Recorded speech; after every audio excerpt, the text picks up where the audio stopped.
You're in the newsroom on CNN Philippines. Tonight, an autopsy reveals the Filipino domestic worker in Kuwait was beaten a number of times. The remains of Joana are finally coming home. Passengers may be able to book more app-based services soon, but are also in for a possible fare hike. And the Filipino-Chinese community gets ready to welcome the Year of the Earth Dog.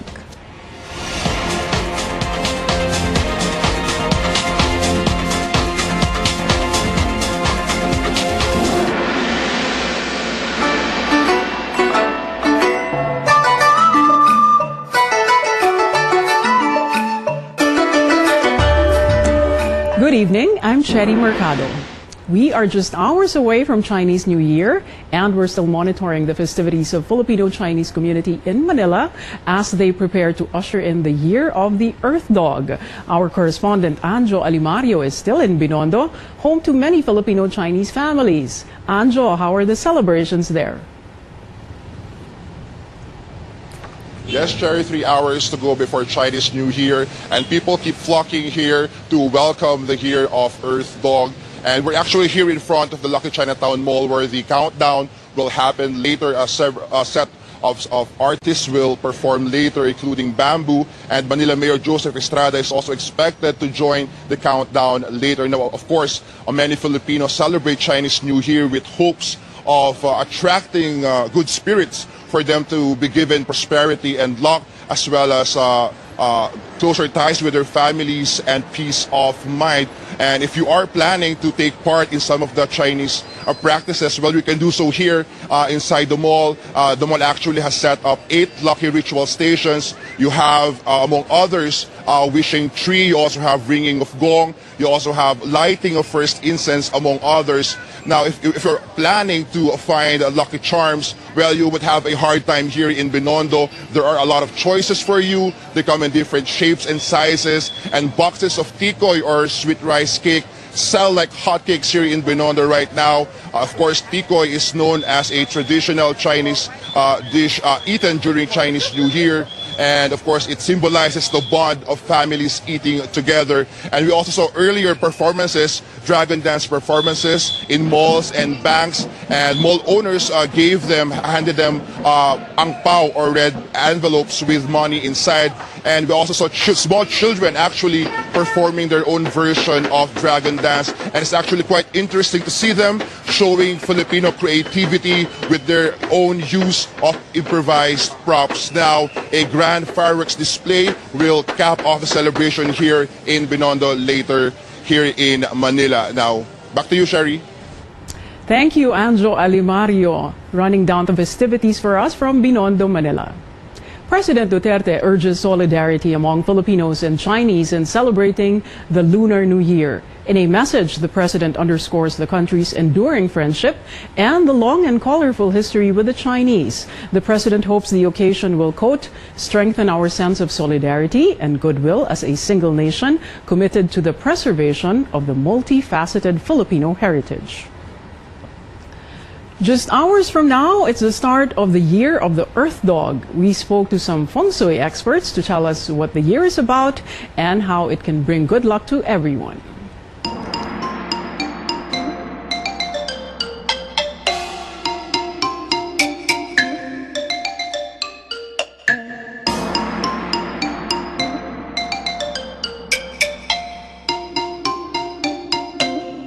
We can have like affiliations in terms of networking, associations, countries will be offering support for our country.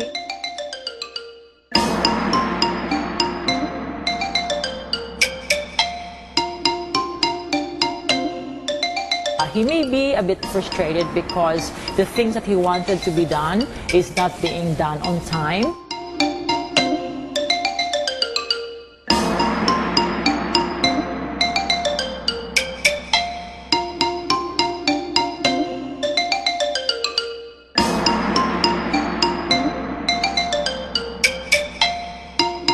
Like for those businesses that are in those industries, doesn't mean they can't expand. They should just have a contingency plan and always give leeway.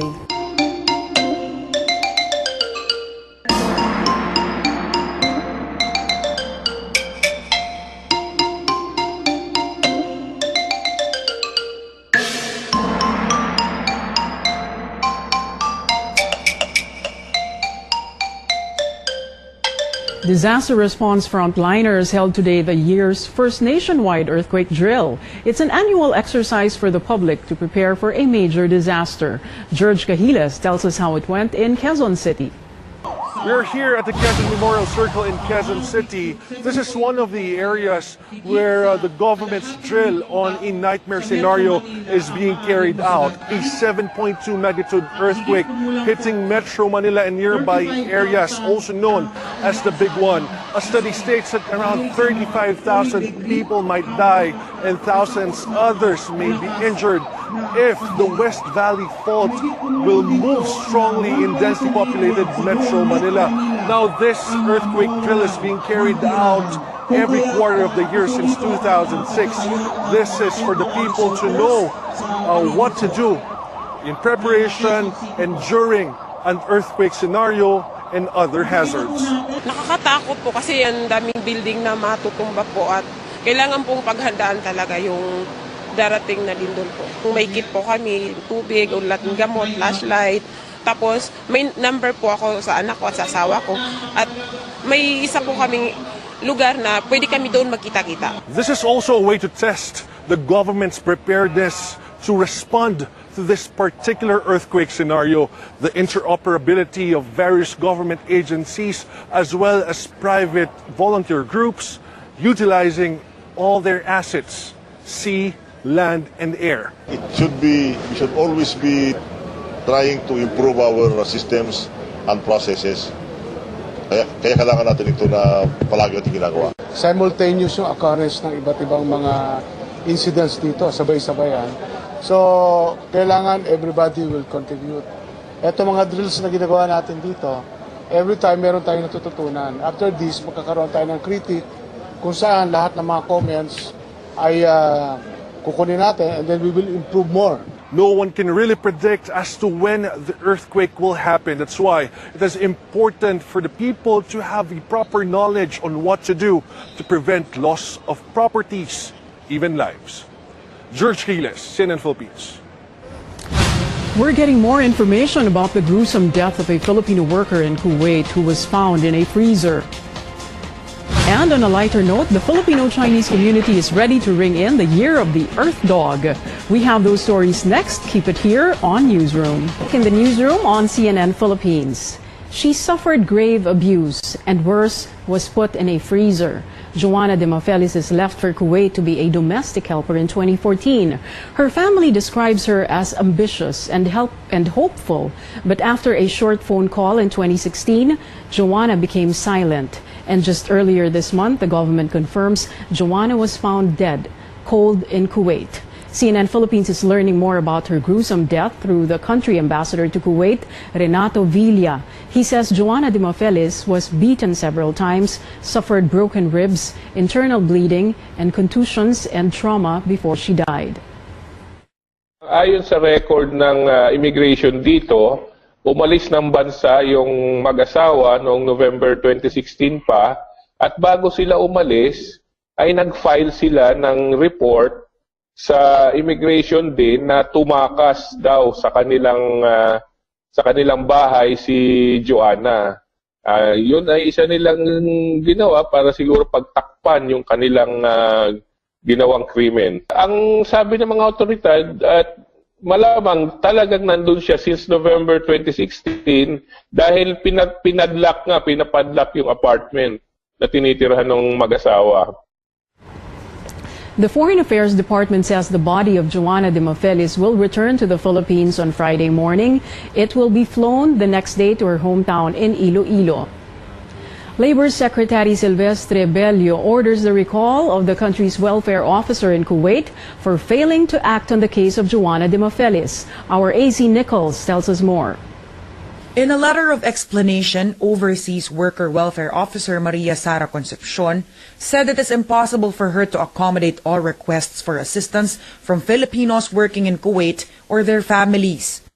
She said this is why she failed to act promptly on the case of Joana de Mafelis, the overseas Filipino worker who was found dead in a freezer in Kuwait. For Labor Chief Silvestre Bello, this is totally unacceptable. He has ordered Concepcion's removal from her post. Masyado na maraming trabaho. Palagay ko that's not a good explanation. Kung hindi mo kaya, umalis ka. The labor chief earlier demanded an explanation from Concepcion and labor attaché in Kuwait, Alejandro Padaen, following claims by the Demafelis family that their case was ignored. Padaen, in his response, explained he assumed this post 3 weeks after his office received the Demafelis case in February 7, 2017. He added the case had been referred to Concepcion by his predecessor. I still have to find out whether his explanation is reasonable or not. Kasi bago nga naman. Prior to the Demafelis case, 7 other Filipino housemaids were reported dead in Kuwait. President Duterte had lashed out at Kuwait and ordered the issuance of a total ban on the deployment of Filipino workers to the Gulf state. Kuwait's Foreign Affairs Minister condemned the move and said this could damage ties between the two countries. But Bello says the welfare of Filipino workers takes priority. Lagay niya ng sarili niya doon kay presidente natin. Makita mo yung isang national mo pinaplansya. O kaya isang national mo ginagawang ice cream. I think he would also act the same way that our president acted.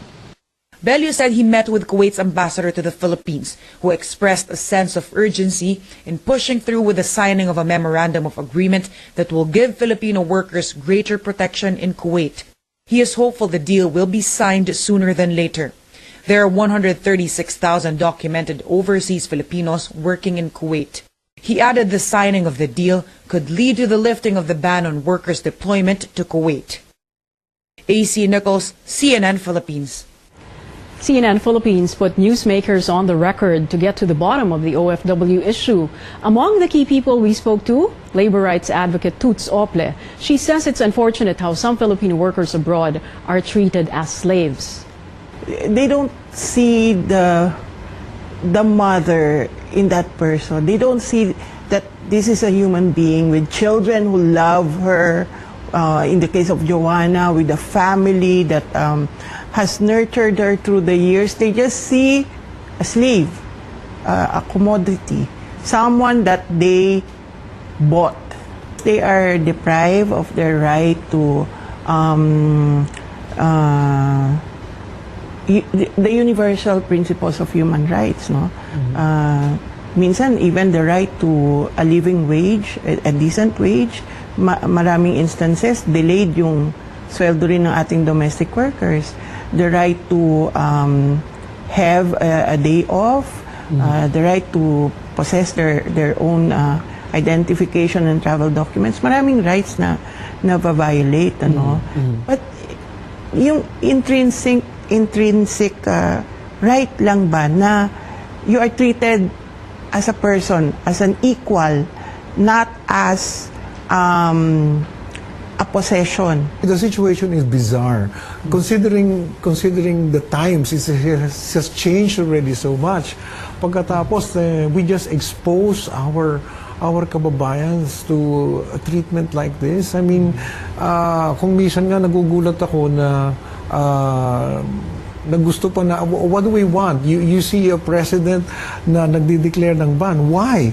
Do we want him to be chami-chami with a situation like this? Sinaktan, binugbog, duguan, bali ang paa. What do we do?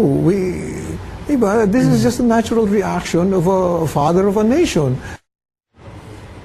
Catch their full interview on the replays of On the Record tomorrow at 8 p.m., on Saturday at 5:30 in the afternoon, and on Sunday at 10 a.m. and 6:30 p.m. Malacanang defends the appointment of Iglesia ni Cristo leader Eduardo Manalo as special Office of the Ombudsman speaks up on ending its probe into the alleged undeclared wealth of President Rodrigo Duterte. Solicitor General Jose Calida said this week the Ombudsman terminated its investigation on the case filed by Senator Sonny Trillanes as early as November last year. In a statement, the Ombudsman says the Anti-Money Laundering Council refused to cooperate to confirm or provide a report on requested vital data. Calida questioned the Ombudsman's failure to disclose the decision to the public, but Ombudsman Conchita Carpio Morales says she also only knew about the case termination last January. It's the latest tragedy in what has become an all too familiar storyline in American schools. A student kicked out of school went on a murderous shooting rampage at his former Florida high school. Authorities say the suspect pulled a fire alarm to draw students and teachers out of their classrooms before opening fire. By the time it was over, at least 17 people were killed and at least a dozen others injured. CNN's Andy Rose has the latest. Terror at a Parkland, Florida high school. There are numerous fatalities. It's a horrific situation. It's just a horrible day for us. Shortly before the end of school Wednesday, a fire alarm sounded, followed minutes later by gunfire at Marjorie Stoneman Douglas High School. Students and teachers scrambled for safety. One teacher was able to lock 19 students in a closet where they hid for about 40 minutes before they were evacuated by SWAT. We got maybe 15, 20 steps out of the classroom, and we were told that we were on cold red, and we ran back inside to the classroom. And got down on the floor, and then we moved into the closet, and we were hidden in the closet. At least 17 were killed and more than a dozen transported to local hospitals with varying injuries. The suspected gunman was captured off campus a little over an hour after the deadly rampage began. The suspect, Nicholas Cruz, did attend the school at one point, but he had been expelled, according to the Broward County Sheriff. Honestly, I'm still in shock. I don't know whether it'll hit me tonight or tomorrow. Like I said, to me, it still almost feels like a drill. You know, it's just surreal to see like my mom and my aunt just crying, you know, waiting for me. I'm Andy Rose reporting. The 19-year-old suspect is expected in court today, local time. Investigators are looking into the teen's troubled past and variety of gun and violence-related posts on social media.